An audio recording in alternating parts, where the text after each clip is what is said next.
Hello, hello, hello.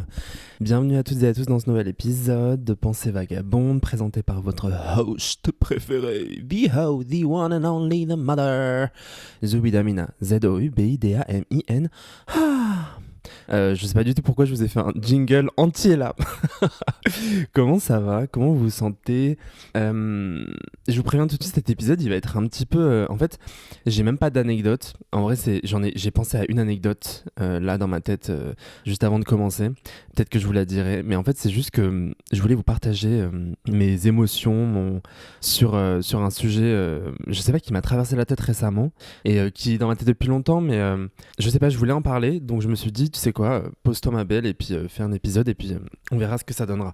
Je vous envoie d'abord plein d'amour et je vous envoie aussi cette première anecdote et cette unique anecdote.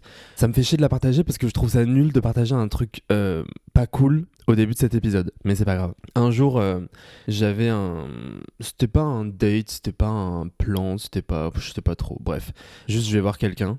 On discute, et puis à la toute fin de ce rendez-vous, où il ne se passe strictement rien, et bref. Enfin, juste on discute. Enfin, en vrai, on n'a pas discuté. Je vais être très honnête.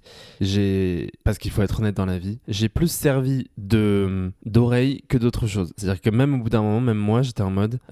Il y a des moments dans la vie, même si je suis une personne, j'adore écouter et tout ça, et ça va être en lien avec le sujet d'aujourd'hui. Bah, il y a des moments où, je sais pas si vous voyez ce que je veux dire, mais genre flemme. Et quand je vais voir quelqu'un avec qui on est censé genre avoir une intercourse, genre déjà, bien sûr que c'est pas obligé d'avoir cette intercourse, mais juste, je sais pas si vous voyez la différence entre avoir une discussion et apprendre à se connaître et faire la psy. Et en fait, à ce moment-là, même si la personne avait besoin et c'était genre hyper important et comment on appelle ça, je regrette pas du tout ce qui s'est passé. C'est juste que quand je suis rentré chez moi, je me suis dit c'est pas la première fois que je me retrouve dans une situation où en fait je suis là à écouter un homme blanc hétéronormé, cisgenre, même si, et voilà, comme je précise, hétéronormé, mais je crois qu'il était même pas hétéronormé. Enfin bref, mais en tout cas, genre, c'est-à-dire de me retrouver dans une situation où je suis là, bah il est 1h du matin et en fait, je suis en train d'écouter quelqu'un me parler de sa vie et de ses problèmes, et ce qui est pas une mauvaise chose.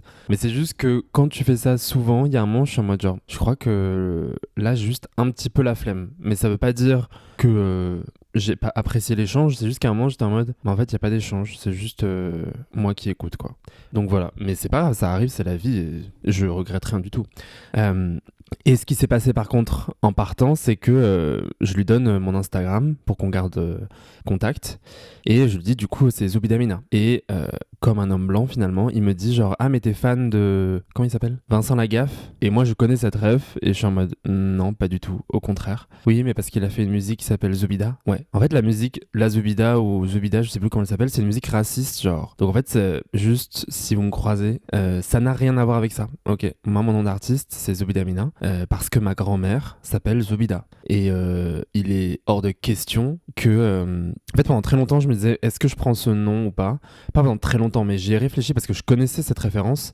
Et après, je me suis dit, tant mieux. Genre, si un jour je deviens une putain de rosta et que mon nom est partout, et bah, je préfère que le prénom Zoubida soit associé à quelque chose de positif, de puissant, d'antiraciste, en tout cas au mieux, en tout cas de ce que j'essaye de faire, plutôt que d'être cette référence raciste de cette chanson que je crois que j'ai dû entendre à la télé une fois et c'est tout, moi je l'ai jamais écoutée.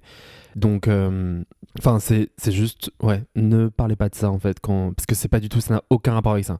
Je pense que je vous l'avais déjà dit, mais Zoubidamina, ça vient de Zoubida, ma grand-mère, Emina, mon autre grand-mère, mixé, mélangé, enfin pas mélangé, littéralement, genre mis à la suite, et Zoubidamina, genre c'est moi. Donc, et la référence aussi, ça vient parce que mes grands-parents ne se sont jamais rencontrés et que je trouvais ça intéressant justement de présenter un peu ce lien de toutes les choses que je suis finalement. Enfin bref. Donc voilà, donc en plus de cette discussion où c'est plus moi qui ai écouté, bah à la fin ça s'est terminé par cette référence et j'étais un peu en mode genre... Je crois que c'est ça qui m'a un peu saoulé le plus, c'est que je suis parti, j'étais en mode waouh, il est genre 1h30, 2h, j'ai la flemme de ce qui vient de se passer. Mais bon, il en avait besoin donc tant mieux pour lui. Et je pense avoir été une bonne oreille quand même. Mais juste pas tous les jours. Et puis je pense qu'il faut aussi que je me détende parfois.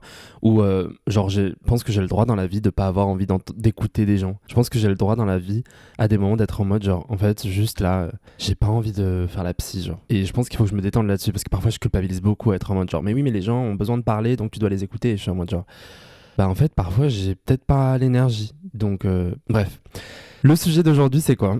C'est que je vous donne tout de suite ce qui, je pense, va être le titre de l'épisode, mais parce que c'est un peu comme ça que je peux le résumer. C'est moi, je veux pas d'enfant, but I wanna be a mother. Je m'explique. Moi, je veux pas d'enfant. Pourquoi je veux pas d'enfant ? Déjà parce que j'en veux pas. De 1, de 2 parce que je pense en fait je vois pas à quel endroit, là j'ai 29 ans, je vois pas à quel endroit déjà aujourd'hui je peux avoir des enfants. Après moi j'ai pas eu des parents qui ont eu des enfants très tôt, donc je suis pas du tout dans ce truc. On m'a jamais dit il faut absolument que t'aies des enfants et tout ça, pas du tout. Peut-être la seule chose qu'on m'a dit c'est essaye de les faire pas trop tard parce que quand tu vieillis voilà, c'est compliqué d'avoir des jeunes enfants quand tu vieillis. Mais par exemple un truc que moi j'aurais adoré, c'est tomber enceinte. Malheureusement, j'ai pas d'utérus. Mais genre, c'est vraiment un truc, une expérience. Je sais pas si c'est une expérience parce que je pourrais jamais la connaître, donc j'ai cette curiosité. Ou bien parce que, genre, vraiment, c'est un truc, j'aurais kiffé, tu vois. Vous voyez, pardon. Genre, vraiment d'avoir mon ventre qui grossit, pas parce que j'ai trop mangé, ou parce que, je sais pas, j'ai bu trop d'eau ou j'en sais rien. D'avoir cette sensation, vraiment juste d'être enceinte, mais c'est pas un truc de genre. Je donne la vie, moi, puissante personne, c'est pas du tout ça. C'est plus un truc, genre vraiment cette. Je sais pas, j'ai toujours rêvé de pouvoir tomber enceinte, ce qui est trop bizarre. Alors, ça c'est jamais. Comment dire ? Je pense à ça parce que la dernière fois, j'ai eu un mec qui m'a envoyé un message qui m'a dit ouais. Non, mais moi j'utilise pas de préservatif parce que je veux pouvoir, comme ça, tu tombes enceinte de ton homme. Et j'étais en mode, ma belle, j'ai vraiment répondu parce que moi en fait, quand il y a des trucs que je trouve un petit peu, pas bizarres, mais ouais, je sais pas, j'ai répondu, ma belle, j'ai pas d'utérus. Voilà. Donc on passe à autre chose. Parce qu'on se connaît pas, donc c'est bizarre, genre. Et puis non, on se connaît pas, genre préservatif, wesh. Et du coup, il y a vraiment ce truc où pendant très longtemps déjà comment on appelle ça, la maternité, pas la maternité, wesh, enfin avoir un des enfants quoi. C'était pas du tout dans mon optique. Moi j'ai grandi en tant que petit garçon gay, très jeune on te dit bon tu sais, tu comprends que tu peux pas avoir d'enfants si t'es gay, tu peux pas avoir d'enfants. Et puis j'avais pas envie du tout moi je sais pas comment dire, mais comme très jeune j'ai été hyper sexualisé très jeune, et genre ce truc de t'es un sale pédé, enfin ça m'arrivait très jeune, donc j'allais pas je sais pas comment dire, il y a eu aucun moment où je me suis dit je vais essayer d'avoir une famille avec une femme cisgenre pour avoir des enfants, pas du tout. Et je pense aussi que je sais pas, la vie, je pense, mes expériences autour de moi de parentalité, où je suis en mode en fait je crois que ça m'intéresse pas, et puis aussi ça m'intéresse pas dans le sens où mon quotidien, c'est-à-dire que vraiment mon plus grand kiff ce serait, imaginons j'ai des amis qui ont des enfants et qui me disent je pars en week-end avec mon mec, avec ma meuf, est-ce que ou bref je pars en week-end, bref, et est-ce que tu peux les garder pendant le week-end? Mais mon kiff, je suis en mode genre grave cool, je les garde, je m'en occupe, mais il y a un truc de début-fin. Le truc dans avoir des enfants et d'être en mode genre en fait c'est quotidien, c'est tous les jours, c'est 24 heures sur 24, c'est 7 jours sur 7, ça prend une charge mentale, une place dans la tête. Moi c'est un truc, je me vois pas du tout faire ça, et j'y ai déjà réfléchi, je me suis déjà dit mais peut-être adopter, mais en fait je pense qu'il y a toujours ce truc dans ma vision de la parentalité qui est de pouvoir aider en fait, mais qui est pas du tout dans un truc de genre je sais pas, genre avoir une petite personne qui me ressemble comme de gouttes d'eau, c'est pas ça qui m'intéresse, c'est vraiment genre peut-être un truc d'accompagner dans la vie. Ça par contre c'est un truc, c'est pour ça que j'ai déjà réfléchi, je me dis peut-être qu'un jour quand je serai beaucoup plus âgé devenir prof, c'est-à-dire accompagner de jeunes personnes dans cette vie, dans ce monde qui est vraiment pas facile quoi. Donc c'est plus quelque chose comme ça qui m'a intéressé. Et aussi je me suis rendu compte récemment, j'ai commencé à avoir des gens plus jeunes que moi dans ma vie, des amis, des potes, et je sais pas si c'est une bonne chose ou une mauvaise chose, mais après j'essaye vraiment de pas le mettre comment on appelle ça, de manière systématique, mais même naturellement avec des amis qui ont mon âge, je vais toujours avoir un peu ce côté de care, quoi, de faire attention, d'être en mode je sais pas, mais par exemple moi je suis vraiment la personne genre même si on a bu un café pendant 1 heure et que c'est tout, genre que on n'a pas bu d'alcool, enfin bref, je suis en mode tu m'envoies un message quand tu rentres chez toi parce que je sais pas, il fait nuit, parce qu'on sait jamais ce qui peut se passer, parce que tu me dis que tu vas aller faire la fête, bah c'est pas grave, tu m'envoies un message quand demain matin je me réveille, je veux voir ton message, juste pour être sûr que voilà, tout va bien, il s'est rien passé, c'est un truc normal, c'est si tu vas rencontrer un mec en pleine nuit pour un plan, bon bah tu m'envoies un message. Tu me donnes l'adresse et puis voilà, il y a pas de jugement, il y a rien, je m'en tape. J'ai toujours aussi, j'ai la sensation, été une bonne oreille aussi pour des trucs plus ou moins graves et du coup, il y a encore ce côté un peu genre, ouais, de care, ouais, de un peu mother genre. Et c'est ça en fait que je voulais dire, c'est que j'ai la sensation que ça peut être quelque chose qui m'intéresse, quelque chose de me dire genre d'avoir une communauté, d'avoir des gens dont je peux prendre soin et que je peux accompagner toujours au mieux sainement, de pas être dans une toxicité parentale de genre ouais absolument comment on appelle ça, contrôler ce que ces personnes font et tout ça, mais d'accompagner. J'ai vraiment l'envie, en tout cas à un moment dans ma vie, de pouvoir accompagner, transmettre à des personnes plus jeunes, plus ou moins jeunes d'ailleurs, mais de pouvoir les accompagner pour un meilleur avenir, pour ne serait-ce que, je sais pas, par exemple, donner de l'amour, genre. Il y a des personnes qui n'ont pas en tout cas la possibilité d'avoir par exemple des parents autour d'eux qui leur donnent de l'amour, d'avoir des amis autour d'eux qui leur donnent de l'amour, et je trouve ça hyper intéressant mais ça c'est plus un truc collectif et qu'on appelle ça d'amour mutuel, parce que même moi aussi je gagne énormément genre vraiment grâce à ces gens que j'ai autour de moi, notamment des différentes relations que j'ai pu nouer cette dernière année, j'ai grandi énormément grâce à ces personnes, grâce à ces femmes principalement. Donc il y a aussi ça, et je trouve ouais, je sais pas, en fait c'est mon discours est complètement décousu là, c'est probablement qu'il y a des choses problématiques que j'ai dit, j'en sais rien, mais en fait c'est vraiment en construction, c'est que je suis en train de me dire, mais je crois que ça me plaît de pouvoir me dire ok, tu sais quoi, telle personne comment dire, je l'accompagne pendant un certain temps, mais ça veut pas dire qu'elle va rester dans ma vie toute ma vie, ça veut pas dire que c'est comment dire, factuellement mon enfant, ça veut pas dire que mais il y a un truc ouais d'accompagner, quoi, un truc de créer famille autrement, et de plus en plus je me pose la question. Alors là vous êtes en train de me dire mais ok, mais tu fais comment? Bah j'en sais rien. En vrai c'est créer famille, je pense que c'est peut-être la première fois de ma vie où j'ai la sensation de pouvoir créer une vraie communauté amicale avec des gens des personnes que j'ai aujourd'hui dans ma vie, qui sont genre des gens en qui j'ai la sensation de pouvoir avoir confiance. Peut-être aussi moi, j'ai beaucoup plus confiance en moi aussi. Ça c'est sûr et certain. Et du coup, je sais pas, c'est des questionnements que j'ai ok, je veux pas d'enfant, mais peut-être que d'une autre manière, je peux essayer de créer famille je déteste ce mot famille, pour être très honnête avec vous, ça me donne de l'anxiété. J'ai la sensation que c'est toujours utilisé pour pouvoir justifier des violences. C'est pour ça que même moi, j'aime pas trop l'utiliser, mais à travers ce truc, j'ai la sensation que je peux aussi le réutiliser et le refaçonner à ma manière, à notre manière, de manière quelque chose plus sain, plus respectueux, avec du soin, quoi, et pas juste de la culpabilité et une assujettisation à des personnes adultes ou plus âgées qui sont censées tout savoir, à être omnipotent, je sais plus comment on dit, bref, mais genre de tout savoir et que les personnes plus jeunes n'ont pas la parole, quoi.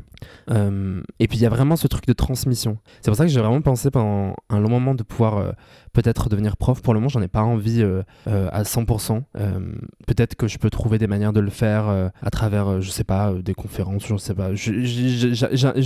J'invente. Là, j'invente, j'ai pas d'idée, hein. Mais à un moment dans ma vie, je pense que je serai prof, et probablement prof pour des jeunes enfants, d'avoir la possibilité d'accompagner dès le plus jeune âge des gens et de leur apprendre à avoir confiance en Niel, et Niel c'est pas un prénom, c'est en elle, Yel, il, bref, de prendre la confiance, de l'amour de soi, de connaître ses limites pour pouvoir encore mieux connaître les limites des autres, les comprendre, enfin tu vois, c'est toutes ces choses comme ça, vous voyez, pardon, où je me dis, je pense que ça peut être hyper intéressant pour moi. En tout cas, c'est un endroit où j'ai la sensation que je peux m'épanouir, quoi, de vraiment réussir à accompagner des gens, à se tenir debout droit et pouvoir partir, genre, et faire leur vie parce que je sais tellement que c'est important, en fait, et à quel point ça peut abîmer de parfois ne pas se retrouver dans des endroits de stabilité, ne serait-ce qu'émotionnelle, et de parfois se retrouver dans des situations qui, dès le plus jeune âge, vous abîment tellement que après, pendant des années, ça reste, et même toute la vie, ça reste un endroit un peu plus fragile, en tout cas, même si ça se soigne, mais un endroit plus fragile que les autres. Et ouais, je sais pas. Je crois que... Parce que ce que j'entends dans le thème, peut-être mother, genre, j'ai la sensation qu'il y a un truc un peu plus de communauté. C'est-à-dire, ok, la mother, elle doit être aussi là, genre, pour donner l'exemple. C'est pas juste vous êtes assujetti à qui je suis. C'est une équipe. C'est un travail ensemble. Et en même temps, la mother, elle est genre responsable. Mais elle est pas juste là pour les responsabilités, pour prendre tous les lauriers. Ou il y a un truc de... Et puis il y a un truc aussi de choisir. Il y a un truc de... Mais après, voilà, je vais pas mentir, le terme mother, il vient clairement de la ballroom et qu'on appelle ça, de la communauté queer, afro-queer. Enfin, j'ai tout à fait conscience que afro-queer américaine, que c'est un terme là que j'utilise, que je m'approprie pour pouvoir avoir mon discours, mais c'est pas du tout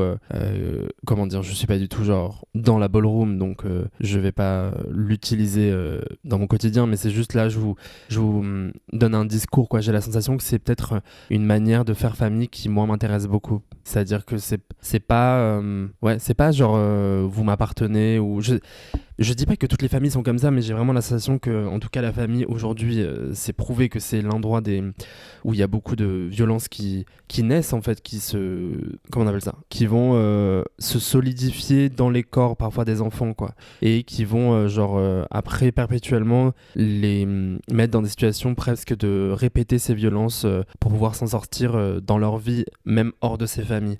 Et il y a une partie de moi qui, ok, ne veut pas d'enfant, mais il y a une autre partie qui a envie de peut-être, je sais pas si c'est juste me soigner moi, j'en sais rien, mais il y a aussi quelque chose de me dire genre ok, peut-être que une autre manière de créer famille, enfin je sais que par exemple quand j'aide mes amis, il y a rien, bon il y a beaucoup de choses, mais ça me rend rempli de joie, quoi, genre vraiment, genre ça peut être un truc même débile, tu vois, mais je sais que j'ai une pote qui galère, bah je sais que c'est rien, mais vas-y, je te paye ton café. Ça me fait plaisir, mais ça me fait pas plaisir. C'est vraiment pas une sensation de contrôle, genre en mode je paye comme ça, genre je te contrôle. C'est plus un truc de si là maintenant moi je peux te soulager, je te soulage, tu vois. Parce que je peux soulager une de tes charges mentales. Parce qu'aussi j'estime que si moi un jour j'en ai besoin, probablement que cette personne le fera et que ça me fera trop plaisir. Mais la vérité c'est que je le fais pas toujours en attendant quelque chose en échange. Je sais pas, j'ai la sensation que j'ai des privilèges, donc je les utilise, enfin je sais pas. Après peut-être que ça raconte aussi de moi quelque chose de, comment on appelle ça, de... peut-être aussi de contrôle, hein. Je sais que par exemple, concernant le fait de payer, si je vais à un date avec quelqu'un que je connais pas du tout, je peux avoir tendance soit à payer, soit à faire moitié-moitié, parce que je ne veux pas du tout que le fait que la personne paye pour moi, je me sente redevable. Si on se connaît pas. Si on se connaît, je me sentirais pas redevable.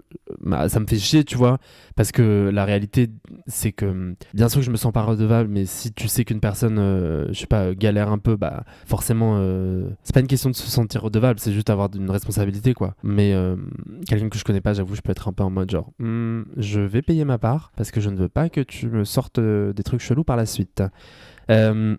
Mais donc voilà, c'est un questionnement que j'ai en ce moment. Je me pose la question, je me dis, am I a mother, genre, est-ce que je suis fait pour être mère? Je sais pas, on verra comment la vie se passe par la suite. I wanna be a mother, sans enfant peut-être, with no child. Je sais pas. En tout cas, voilà, c'était juste comment on appelle ça, mes pensées. Mais littéralement, là, vous avez mes pensées vagabondes. Elles ont vagabondé dans toute ma tête, là. Je vous embrasse très fort. Si vous avez kiffé cet épisode, n'hésitez pas à le partager, à le liker, à le commenter, à en parler autour de vous, à dire que ce podcast est extraordinaire, quoi. C'est qui est cette personne, Zubidamina, que j'ai absolument envie de te partager et que tu rencontres. Voilà, je vous embrasse très fort. On se retrouve la semaine prochaine. J'espère que le son a bien fonctionné. Je n'ai toujours pas d'écouteurs ni de casque. Je vous embrasse fort et à la semaine prochaine. Mouah.